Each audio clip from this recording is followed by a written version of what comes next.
喜爱台剧、热爱台剧的观众们，欢迎您来到 YouTube 的台剧情报室。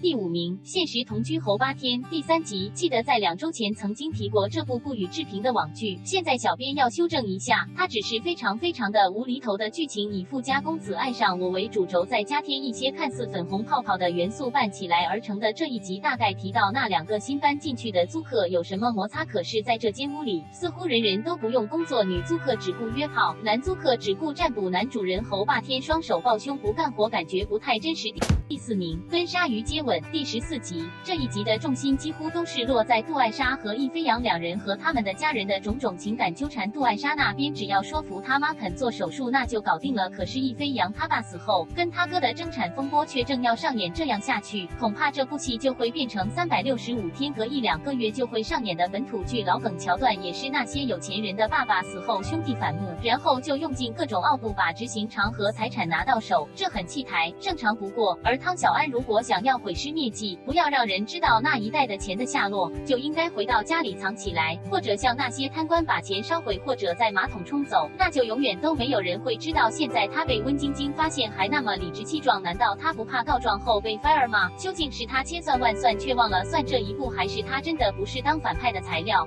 第3名，最爱第13集，世事真的难料。当由天乐重离人间的时候，人世间的所有人，包括方多米也是不认得他。这些情节通常都会在那些穿越时空的戏剧里出现，例如在1989有一念间里的陈彻从1990年回到2016年后，他才发现在2016年的时空里，没有人知道他在1989年的存在。然而在最爱里，由天乐似乎也早就知道这个命运的安排，但他没有预计到13生比他早一步找到方多米。不过这里有一点也很奇怪，既然方多米和众人对于那些在中阴间来的人都已经洗刷了记忆，那当他遇到一个自称是石头精，另一个是月老的男人时，难道不会有一丝的怀疑吗？这似乎有点奇怪。第2名，复活第6集，那个长得很像徐明飞的女人，竟然不是她的什么双胞胎或者姐姐之类的，而是一个非常崇拜她的一个路人甲 PP。这个 setting 实在是太令人意外，在这里不得不称赞一下姚以缇的演技。不过既然那个方艳华找到 PP 并打算让他假冒执行长来杀掉真的徐明飞，那他就应该好好训练好他，不要那么的疯吧，毕竟才半天他们就完全破功被识破，也真的有点突然。而这一集也看到徐兆德也非常信任李耀清，甚至打算拔掉他女儿，叫耀清取代他的位置。为什么这个董事长连自己的女儿也信不过，宁愿相信一个外人？小编皱皱眉头，应该并不单纯。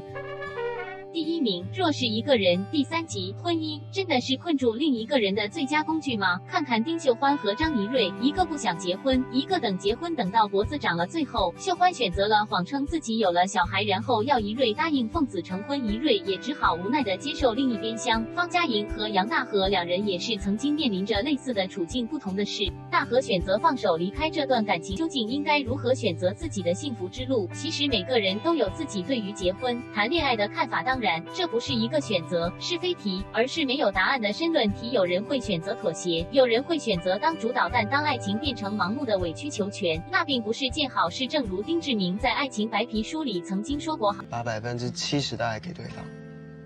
留30%给自己，才是最健康的爱情。好吧，小编并不是什么恋爱专家吧，圣诞节也是自己一个人过哦。好，这就是本周的排行榜和每部戏剧的分数表。本周开始我们改用积分作为评鉴的总分，毕竟有时候那0.1分的差距不是那么的明显。而听说 Netflix 上刚刚上架的《谁是被害者》很好看，这是由张孝全、徐伟宁、王识贤主演的悬疑推理剧，小编也蛮有兴趣看的。可惜小编现在真的是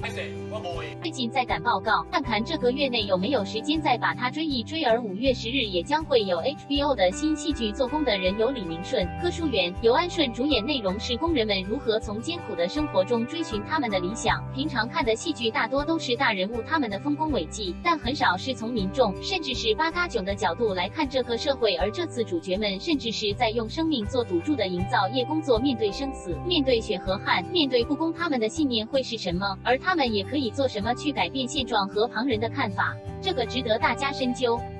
台剧情报室，我们下次见。